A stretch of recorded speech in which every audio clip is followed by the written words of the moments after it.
Welcome to That Worldview and our first episode of Think Through Things with Levi Tolbert. So, Levi Tolbert is somebody I met a couple months ago as when I came down here to Texas. Charming fellow. We've hung out every once in a while, and I figured I'd have him on the podcast. And one of my objectives as of late for the podcast is I just want to have open conversations. A lot of times when you're talking with friends and family or people, a lot of times you don't know where they might stand on something, or if you're thinking through something, you don't want them to think ill of you, so you just won't talk about it. And, I'm really trying to cultivate this podcast to be a place, a safe place, where we can just talk. Our desire is to just do what's right, to know what's right. And the podcast is called That Worldview. So we're trying to dig up how we can know that worldview better and how we can live more specifically. So anyway, Levi, thanks for being on the podcast. You're welcome. Glad to be here. I thought we would start with your kind of just a little bit of your background, stuff like that. And by the way, for my viewers, today we're talking about church deadness and we're talking about missions, which shocker, right? But these are things that him and I have talked about a little bit. And I think it'd be great to just have him talk about it and just see what he thinks. So I guess just start with how you grew up a little bit so people have context of, your ideas. So how were you raised and when were you saved? Yeah, sure. So I was born and raised in Birmingham, Alabama, 1999, March 21st, 99, my birthday. You barely made it. That last before the change into the millennium. You're considered old by young people today. Yes, I know. It's something. I'm 26 now, just turned 26. But lived in Alabama, Birmingham, Alabama, until I was almost 12. Was born to a good family, good home, mom and dad. My grandpa was a preacher. Papa was a preacher and a missionary in the Appalachian Mountains. God really blessed me with a good heritage. For that, I am very grateful. Not everybody gets that chance, and actually came a point, in my life, to whom much is given, much is required. And, what are you going to do with what you've been given is really the question that was brought to me in my teenage years sometimes, but sometime in there. But raised in a good church, the Sunday school teachers were a blessing. I had really good Sunday school teachers. That's really a good foundation to have is a good Sunday school teacher. They honestly, when you're teaching Sunday school, I've done it a couple times, you really don't think about the impact that you have on young kids, on little people. But they listen, they take your time, they take that investment that you're putting in them. They really think about it. It really does something for them in the long run that you know not of. And so anyway, raised in a good church, had some health complications as a child. It's a miracle that I'm even here today. What kind of stuff did you deal with? So when I was 2, I got diagnosed with Kawasaki's disease. You're like, is that the motorcycle? It's like, yeah, being a motorcycle guy, that's right. What I think. Like, let's go motorcycle riding. It's like, but no, by no means. It's very common in the Philippines in toddlers. And actually, my case was the doctor that I had at the time was in his 70s, and he had only seen two cases, me being the second. And so they said it might have been from carpet cleaner or something like that. They really don't know what caused it. You get rash all over, a strawberry-like tongue. Sheets of skin will peel off your toes and fingers, in between your fingers and toes. I ran a low-grade fever for 3 months. Ooh. Yikes. Never above 98. And so 98.6, it was always, above the temperature is supposed to be. And so I was on baby aspirin for 3 months, but for about 5 days when it first started, it got up as high as 105.6. That's high. That's high. Very dangerously high. They really didn't know if I was going to make it. I had to have blood transfusions, and ironically, when I was 12, I got diagnosed with a blood disorder, which causes our blood not to clot.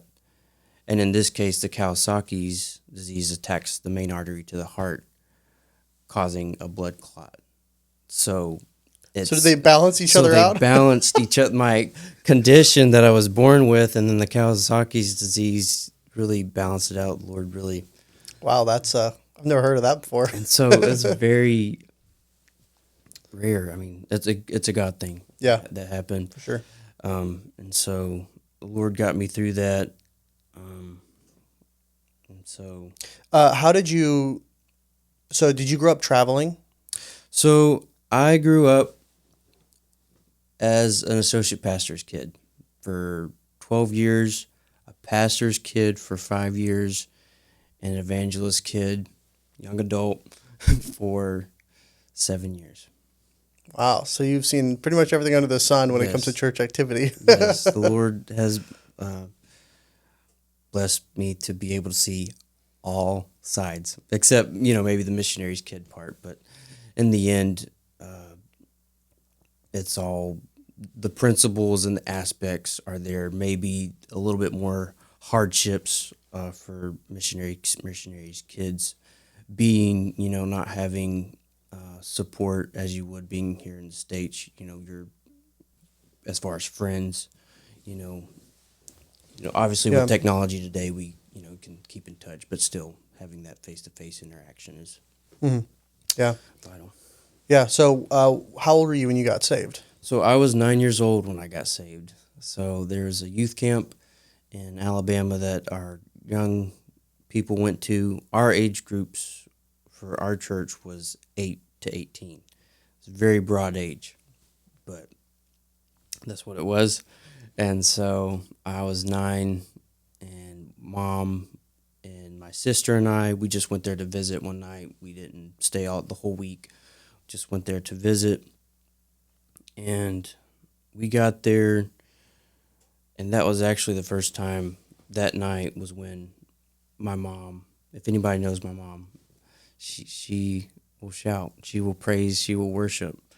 And that's really the first time that night that she really broke loose and worshiped the Lord. Our choir was singing. I forget what we were singing, but we were singing something, and she just let loose. And when she worshiped the Lord, something broke out in that place. It was just a chain of events that happened. A bunch of kids started getting saved,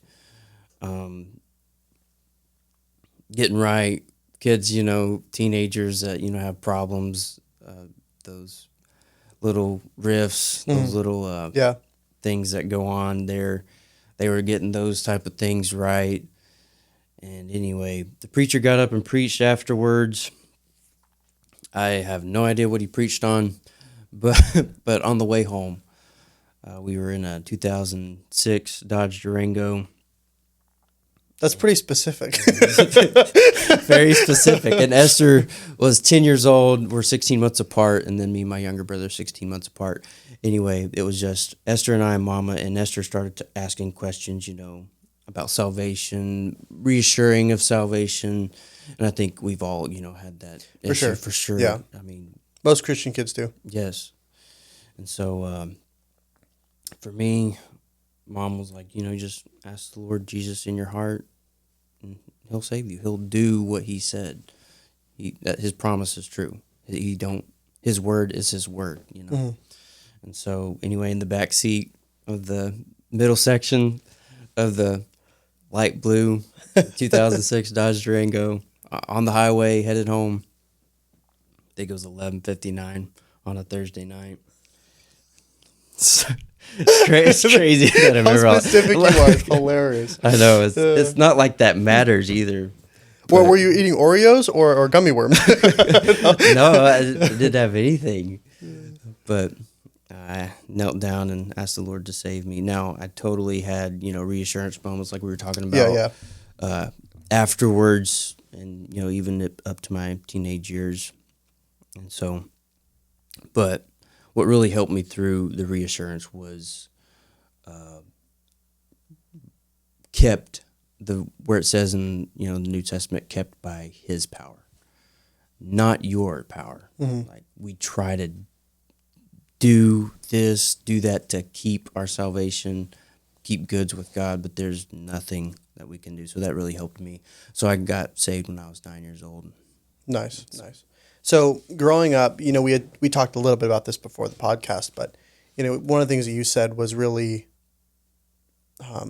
sad to see in some ways is just a deadness, just going throughout American churches. Baptist American churches.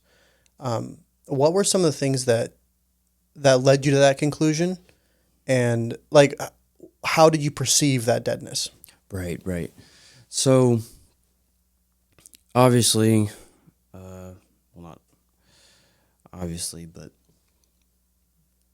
I don't know what it is. It's either a gift or a curse, being blessed with reading body language, or not that has anything to do with it, but obviously, that is a huge factor when somebody's stonewalled. Then you're up there singing, because our family sings sometimes, and you feel like it's not even getting past the communion table.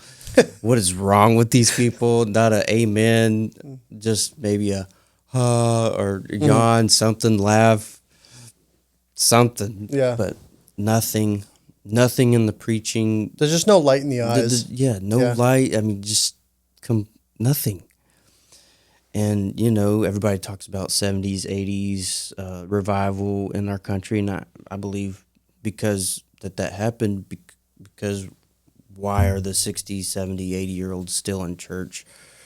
But it doesn't go beyond that.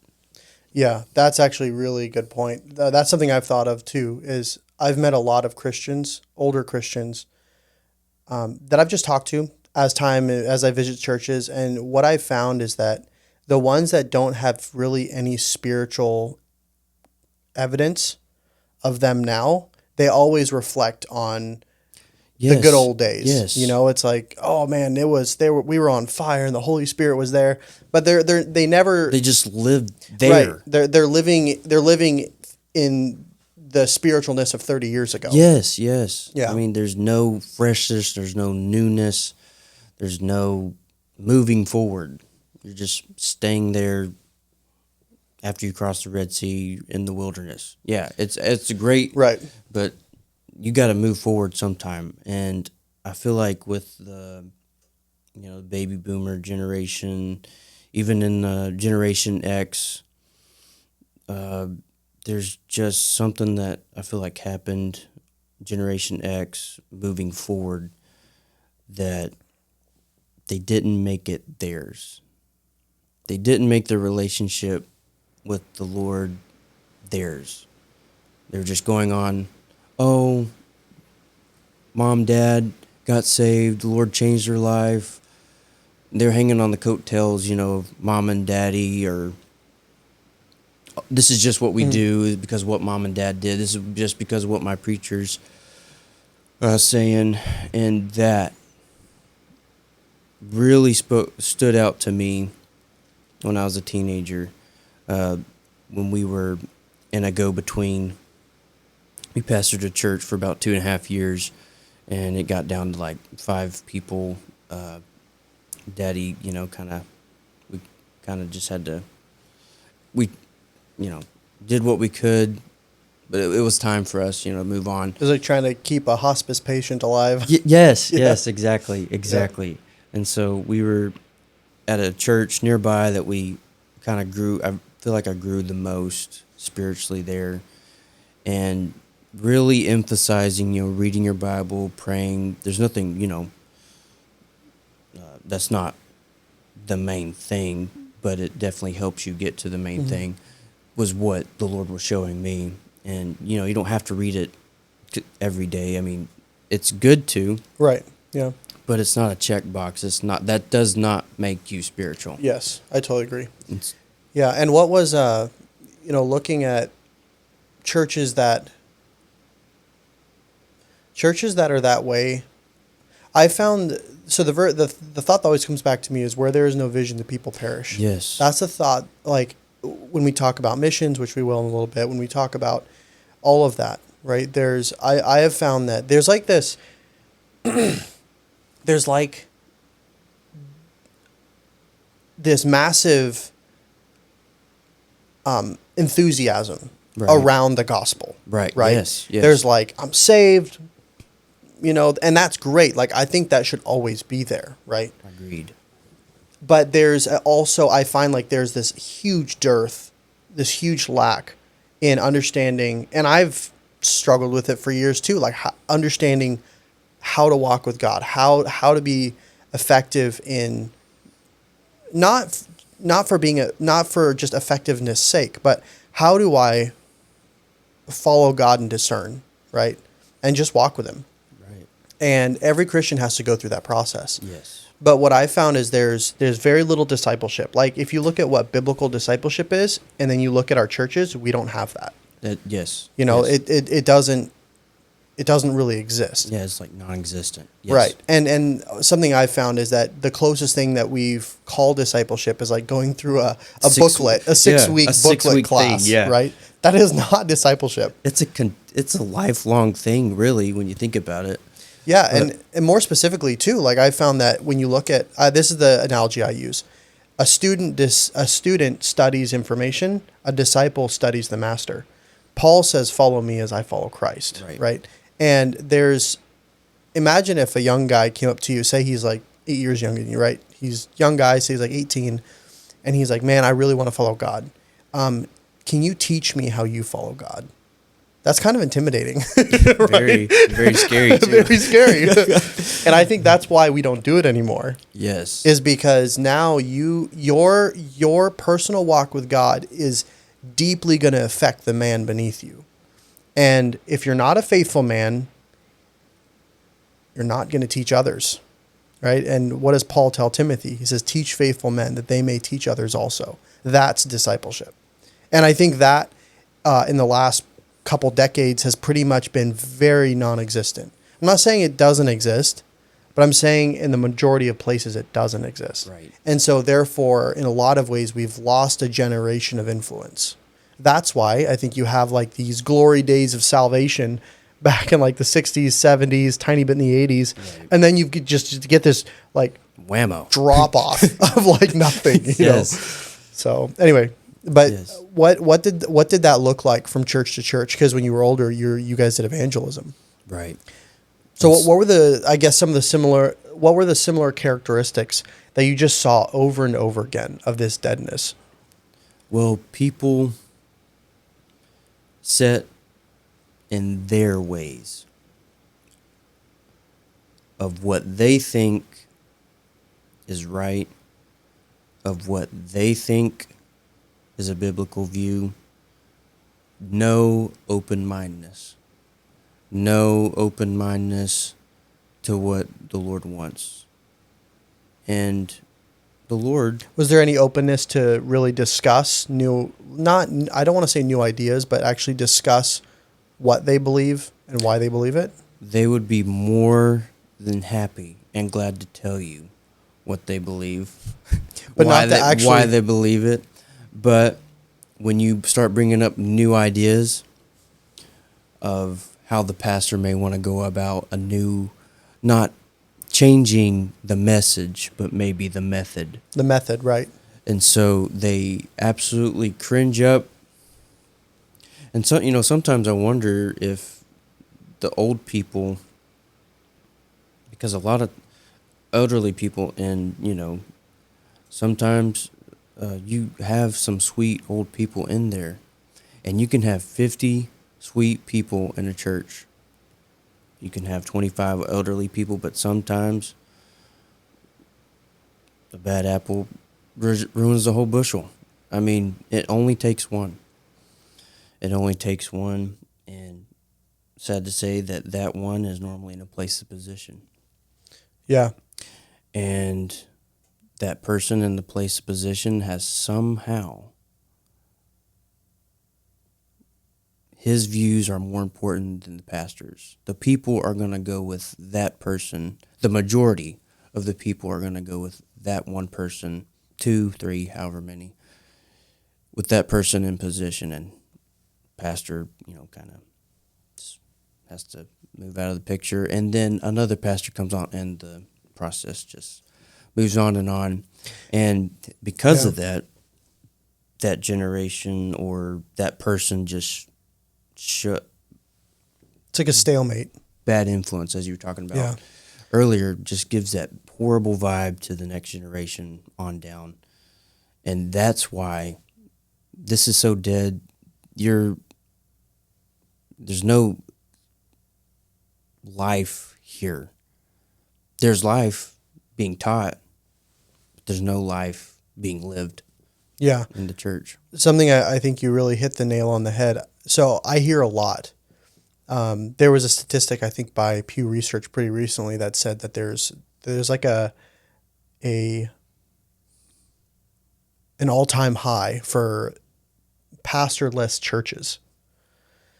And I think sometimes the view is, man, this generation is just leaving and not answering the call of preaching. And I don't think that's necessarily true. I think that God's leaving people to their own devices. And like you said, if you have a pastor come in and they want to do right, they want to get involved, and then there's that one person that just continually shuts them down. And I've got friends that were like that, where they took a church and they started moving and they had, they did want to do stuff. And the problem is with people that are green to pastoring, a lot of times there's a zealousness, which I totally think should be there.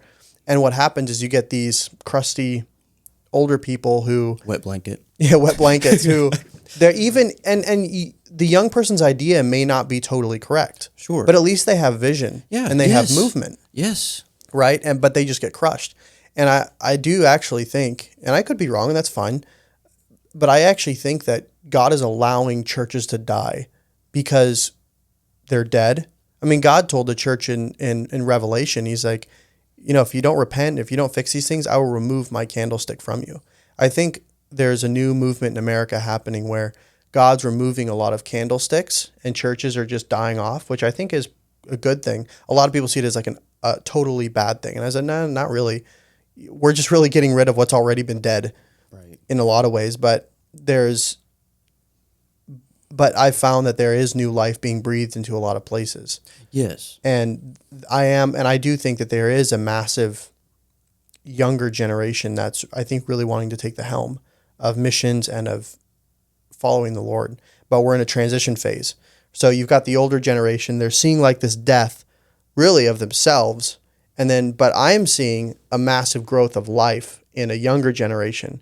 And so I think this is true. You find a lot of older preachers are always like, the world's getting so bad, we're tanking so bad, all this is so bad. Mm-hmm. And I'm over here like, no, it's getting way better. Look at what's happening while it's going down. Yeah, like I think in a lot of ways we're getting better, and I'm optimistic for the future. And there should be some drive there. Yeah, But a lot of times in the older generation, you don't see that. Right. Everything's doom and gloom. Yes, and I wouldn't pinpoint it all on one generation either. I don't want to come That's across true. like that because of so many devices too. We get like you go to teen camp or try to some general young teenager. It's just nothing. I mean, it's true that the technology has really dampened the younger generation.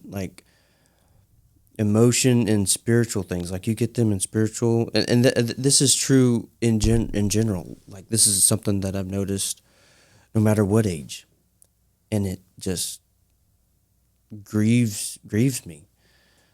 You talk about spiritual things, teach about spiritual things in the church, can't get a holy ground up, but immediately after amen is said, everybody goes off to their little conversations. The three people over here talking about sports or whatever. And there's nothing wrong with that. Yeah. No, it's just what is your heart after? And they're laughing, they're crying, getting up jokes. Oh, Joe Smo over there is getting mad at Jimmy over there, ready to take it out in the parking lot. But there's some emotion there. But when it comes to spiritual matters, that's scary. Yeah, I agree. There is. I do think that I actually really do think if we don't give the younger people a vision, they'll leave. I agree. And you've actually seen that through the last 20 years of my life. I've seen that there's just not a whole lot of vision. And so they're like, well, I'm going to at least live my life, Mm-hmm. and that's kind of getting into missions. Right. I think that once we start probably wrong word to use. Once we start applying some new principles to missions, I think there's a huge open door. My last podcast was just a little half-hour thing of me giving an update and talking, and one of the things I talked about, or the thing I talked about, was a global mindset. And I think we need to have a global mindset. Yes. Make the sky the limit. Yes. And not just this limited box. Yeah. And the other thing too is there's, especially in the circles we grew up in, there's kind of this idea that, well, you can be, my buddies and I, we call it being a plebeian. You can be a plebeian, which is like a peasant or a nobody, go work a normal job, give to the church, blah, blah, blah. And that's what most people kind of want to be. But there's almost this idea that I'm not like super spiritual because I'm not the pastor or missionary or, whatever else. But that position is just as good if you're doing God's will. Yes. And that you can actually have a global mindset. Say you're a construction worker. I use this as an example. Grow a great business, make a pile of money, be influential in your church, be influential in missions as you can, right? Like, try to change the world in your occupation. Yes. And I think that is there. I think we're growing out of this. I do think, especially this church. This church doesn't really have that mindset at all. Right. But most churches kind of have this mindset, well, if I'm poor, I'm more spiritual. They never say it, but that's definitely they live it. They live it. It's like I only have 2 pennies to rub together, man. I am living in the spirit. Good job. It's like, well, good job. You're not changing anyone's life, but good job. So right. Anyway, but no, the Lord's really showing me that it's not always having a place, a position in the ministry. You have a ministry regardless of who you are, and the Lord, showed me that through preaching and, through His Word when I was a teenager. It's not about being a preacher, being a pastor, although I am a preacher, but that's not the main focus. The main focus is to... It can't be your identity. Right. I mean, my identity is I'm a child of God, and I need to spread what He has given me to others, regardless of who I am, regardless of my color, regardless of what occupation I take, I'm going for. And that's another thing with your vision of your occupation. If you want to make a career out of something, what's your motive? What are you after? Are you after for great gain? Look at me, or look at Him. What God's done. Am I doing this occupation to further the gospel? Right. No, I totally agree. And having that, I have found that having a global vision in what I'm doing actually gives me a lot of motivation, right? It actually gives me I feel like the future's bright. Yeah, for sure. I actually, that's another podcast uses that saying. Mm-hmm. So I'm not necessarily trying to steal it, but that's something that I've really works. thought. It works. Fits, yeah. Yeah. Like the future is bright, and I mean, the world's politically pretty crazy right now, but I really do think the future is bright and God's going to use it for His glory. And I think as Christians, our job is to be as influential as we can, seek his face, and see how we can change the world in a positive way. Yes. What are some of the things you think would help churches not be dead? So let me put a hypothetical before you, right? And it's fine. Just answer it how you will, right? Just kind of imagine you get a church that's a medium-sized church, but it's kind of dead, right? And I know this is a hypothetical, but what do you think would be emphasis? What would you emphasize in a church like that, and what would you want to see? Well, obviously, you would want to see life come back into this dead church. But in order to have that, you can't make people hunger after God, but there probably are some steps you can take as a leader to, like for the pastor, for instance, has this zeal. He's a spiritual man. He wants to follow God. And there are some people that want to follow him, are having that vision, that global vision of getting the gospel out. And you cannot let that, you can't let nothing or someone stand in that way. You don't have to be mean, you don't have to be belligerent, but we're going this way. You know, you can come along if you're on board, okay, but if you're not, we really don't want this dead spirit here. Like, you can go on to somewhere else. You can spread your joy to somebody else, but Or anti-joy. yes, for sure. Your antidote to joy, but no, you got to have that focus of, hey, we're going this way. Jesus paved the way. We're walking in it. If you want to come along, come along. But either we'll give you some time, we'll give you some grace. I mean, if you want to come along, that's great. What we're after is Jesus and getting the good news out.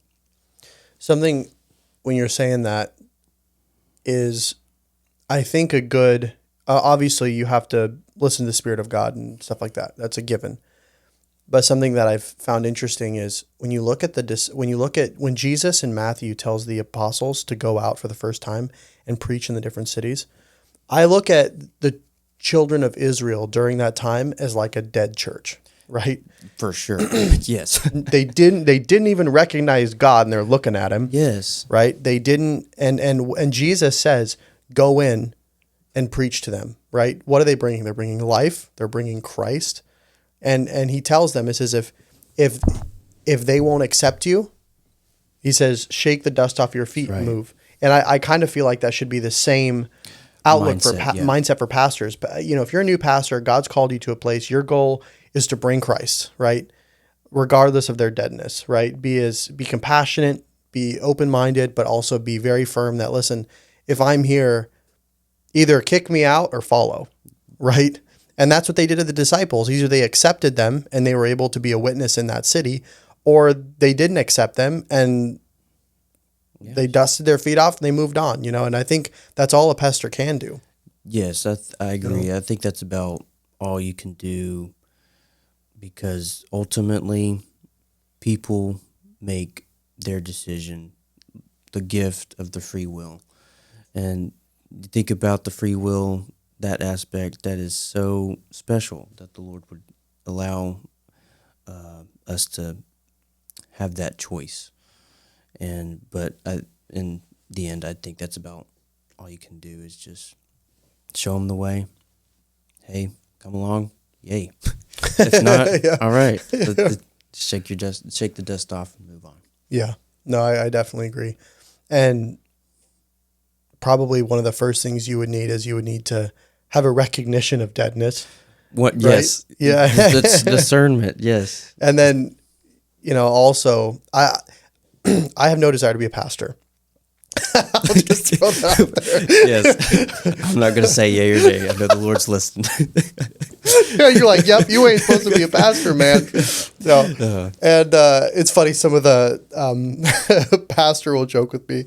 Pastor Brad Whitbrock or Brandon McKinnon will like, they'll look at me like, hey, you should take over that church. And I'm like, no, thank you. Like, right. I don't have the patience, Right. But God's calling somebody else. Yeah. Now, obviously, if God called me, I would go, but Sure. God would have to make it really clear for me to know, okay, this is what God wants me to do. Right. But there is a compassion that pastors have, that they should have for people, right? That isn't necessarily something I have abundance of.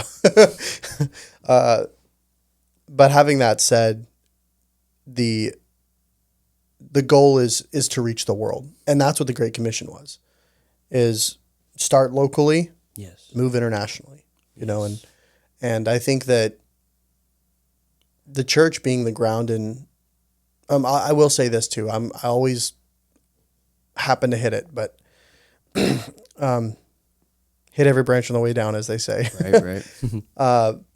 But I think that churches have outsourced a lot. They've outsourced their personal involvement in missions by only supporting missionaries. I know many churches that have like 20 missionaries they support, but they're 40 years old and they've never sent one missionary. That's pretty stinking common. Yeah. Yes. And they also outsource teaching the Bible, right? Oh, I teach the pastor will preach the Bible, 3 or 4 times a week, but somehow their guys are dumber than a bunch of rocks. They have to send them off to Bible college to be taught. I know. Like, what is this? Like the church literally has one job. It's not to be a club. It's to perfect the saints for the work of the ministry.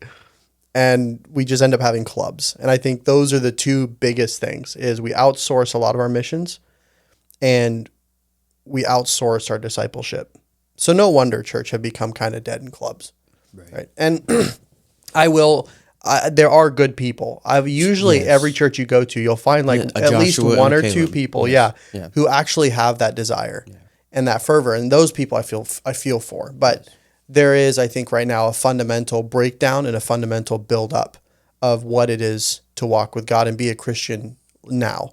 There's new ideas, and there's a lot of people sick and tired of deadness, and it's really cool to watch the change happen. And it's happening in missions too. That's I think churches, pastors, I think really have the responsibility to understand and lead their church in understanding missions and that capacity, and to bring missionaries along to help them understand that is really cool too, and becoming involved. I think churches will naturally understand missions if they actually become involved in missions. Yes. But I'm very thankful to have been raised in a mission-involved church, always having that mission-minded, taking missions trips, supporting unique ministries, containers, shipping clothes to orphans, aviation, some new ways moving along with technology, having ministries like that, being able to be supported, growing up in that. I do appreciate that, having that open-mindedness to spread the good news. I just, if you said that, it sparked my interest. What we should do is we need to have missionaries who buy a bunch of drones. Yes. That'd be awesome. And drop and drop aid to tribes all over, isolated tribes. Just drop aid, drop food, drop, very simple stuff, right? Drop clothing, food, maybe some knives to help them. And then trek into those jungles and say, we're the ones that brought it. What a witness that would be. It's yes. That bird from the sky, right? That's dropping stuff bird, that we need. Yes. They're now here and they're trying to help us. I think that would be super cool. Yes. We need a fleet of drones. Mm-hmm. Yeah. They're using them for war. We might as well use them for missions. I know. You got to think outside the box. And that would be actually really interesting. Yes. Yeah. That's a way. So anyone that has an idea, go start a drone missions ministry. Yes, please. I'll have you on the podcast. We can talk about it. Yes, we can talk about this. Yeah, for sure. So no, that's great. What is where do you think the Lord's leading you right now? Right now, I'm currently working for Amazon. Been married almost a year. Moving here to Texas is a story in itself. How long have you been here in Texas? So I've been here this past May. Been here a year. Okay. The Lord made it real clear, and it's not because of who is here, more so of what's here. There's here, I've noticed at this church, as most of my followers know now and all that, I'm moving here, right? And to be honest, when I first came here, I wasn't really anxious on like getting to know the church and like being like, I just really wasn't. But God made it real clear that I needed to be here, one. And two, what I found is that this church is very unique in a lot of ways. It has, one, they, on a monetary value, they do a ton for missions. Like they're a workhorse of a church for missions. IMSI is obviously based out of this church, which is an international, NGO. So it's really cool. And it's really interesting. Pastor Brad Whitbrock, he calls himself a missionary to the Baptist. And Yes. I love it. I love it so much. Yes, yes. And I'll just be perfectly honest. I don't know if I could have made the move to this church if it wasn't for Pastor Brad Whitbrock. Like he is one of the most genuine, I think, preachers I've met. There's a lot of good ones I've met, but he is probably one of the most genuine preachers who just wants to see the world changed. He wants to do right. He wants to make a difference, right? And he wants to do it genuinely. He doesn't want to have any pretenses about him. Right. And I love that. I absolutely love that. And so anyway, honestly, just seeing the heart of the church for missions and seeing Pastor Brad Whitbrock as the pastor really, to me, was like really sold me in what God is going to do here and what our vision can be. Yes. So, but anyway, I'm sure God, tell us a little bit about your trip here to Texas and how God made that move. Okay, so I've been praying about my wife. Her name's Yvonne. Bring us a little bit closer. So I've been praying for her a little while, and then we started courting, dating, however you want to say it. Either one works. So we started in December of 23, and we had known each other our whole lives. So her dad and family would come to the church where we were at in Birmingham, and we would fellowship, talk a little bit, but we didn't. There was a span for about, I want to say, 10 years that we didn't see each other. So the next time we saw each other was here at a camp meeting. And so I've been praying about her for about 2 years leading up to the courting aspect. And then 6 weeks later, I asked her to marry me. She said yes. And so asking the Lord where to go, what steps to take. I know who I'm going to marry, but where am I going to go? And so the Lord made it very clear, do I stay where I'm at, or do I go somewhere, a couple opportunities here for a position or whatnot look promising, but the Lord said, you want to be where I'm at? I said, yes. Yes, please. Yes, please. He said, then go to Houston, Texas. I said, okay. And really didn't give me a verse. If I did have a verse, it was mainly through preaching, but basically in Genesis 12, talking to Abraham, get thee from thy kindred, from thy homeland. And basically it was like, okay, that was very clear, move on. leave father and mother, cleave to thy wife. That doesn't mean that you don't get to see them, don't Right. Yeah. talk to them or anything like that, but making that break. And so moved here in May last year. I'm not gonna lie, it was very, very difficult at first, being around family all the time, traveling all the time to cricket. I mean, just you. Yep. I'm all alone type deal. Yeah. And so I'm a lonely loner. yes. And so very. It was very different. Making that change from zooming and booming to. I mean, you're zooming and booming here. Trying to change address, change new license, new vehicle, all that. But every step would have been harder if it wasn't in the will of God.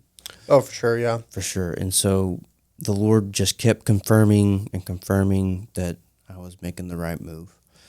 Like the house that I'm in now, the Lord allowing us to stay where we're at, renting where we're at. And so I mean, even just moving the furniture, I packed up all my stuff, threw in a trailer, and there was a church that wanted to help out and drive it down here from Ohio. It's like, man, yeah, just all the hardships are made have peace around them because it's God. Yes, and that's really cool. That's kind of a lot of things that brought me here was like, I mean, I guess for me the move wasn't hard, but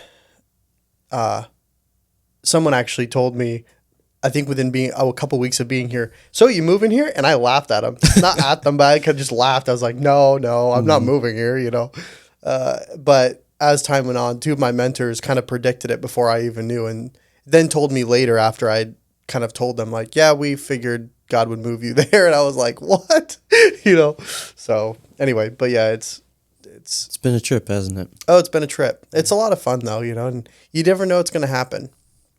It's really funny how God, I find that people's view of you is like you're like people kind of have this idea of when they see you moving throughout life, right? Because of social media and stuff like that, they kind of build this view of how you're doing and blah, blah, blah. But it's really interesting how God really knows all the fine details of your life. He knows the fine details of what you need and how you're moving, and God knows exactly where you're at, and it's actually very humbling because God will show you. God's shown me like this move has been hard in some ways because a total change of occupation. Like I was used to doing construction, being a framer, working outside all day, which I didn't like. The last 2 years was rough. Just because I was like, I got to be doing something else, and I am now. But it is definitely a change. But I've actually seen a lot of my weaknesses in this change, and God has been kind, and just like, okay, well, let's, just keep walking with me, and I'll teach you as you go. And there was a post I saw on Instagram not too long ago that said, God anticipated your stupidity, and I love that. Like, it's so true, Right. And it's comforting. Yes, it is. Yeah. But it's cool to be able to meet, like meeting you, meeting the IMSI team, meeting Brad again. I met him 7 years ago, then I lost him. Anyway, that's a pretty funny story, but it's great to watch God move in your life. And then I think the Lord's got a lot planned, for this church, for you, for IMSI. So I'm really excited to see where it's all going to go. Me too. So, well, hey, thanks for being on the podcast. Do you have any closing thoughts or anything? It's thankful. It's been act like I'm 70 years old, but I'm not, but I'm not, just let's keep taking it step by step. That's the Lord. All the Lord asks us to do is not be perfect. That is, the goal after Jesus, perfection, but we're going to fall. but when you fall, you got to get back up. Mm-hmm. You got to get back up. And so I think that's key. And so yeah, I'm thankful for the Lord's goodness when he anticipates our stupidity, that he's there to show us along the way what to do, and that we let him do it. Yeah, that's very true. So, David, I'm excited for the future for this, for the podcast. I'm looking forward to it. Excited about our future. And even though it may look a little glim, a little dark, there is going to be that remnant of a generation that will still make a difference, still make an influence. Yeah, I totally agree. So thank you so much for listening to the podcast. I hope you enjoyed it. I'll catch you guys on the next episode.